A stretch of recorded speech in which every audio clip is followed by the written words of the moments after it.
రోజు రోజుకు పెరుగుతున్న పోలీసుల దాడులు. సిద్దిపేటలో రవికుమార్ అనే న్యాయవాదిపై దాడికి పాల్పడిన ఏఎస్ఐ ఉమారెడ్డిని సస్పెండ్ చేయాలని డిమాండ్ చేస్తూ తెలంగాణ న్యాయవాదులు ఒకరోజు కోర్టుకు దూరంగా ఉండాలని నిర్ణయించారు. రాకేష్ అనే వ్యక్తిపై హైకోర్టు యాంటిసిపేటరీ బెయిల్ మంజూరు చేయగా బెయిల్ పేపర్లు తీసుకోకుండా బలవంతంగా రాకేష్ ను మెడికల్ చెకప్ కోసం సిద్దిపేట ప్రభుత్వ ఆసుపత్రికి తీసుకెళ్లిన ఏఎస్ఐ ఉమారెడ్డి ఇదేమిటని ప్రశ్నించిన రవికుమార్ అనే న్యాయవాదిపై దాడికి పాల్పడిన ఏఎస్ఐ ఉమారెడ్డి ఎందుకు కొడుతున్నావు మనుషులు నన్ను ఎందుకు కొట్టినావు? అడ్వకేట్ని కొడతావా?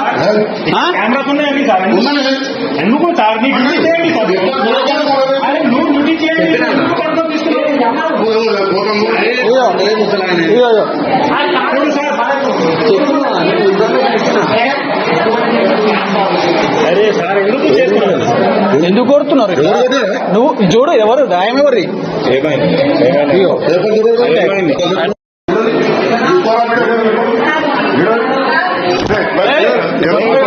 కొట్టొద్దు.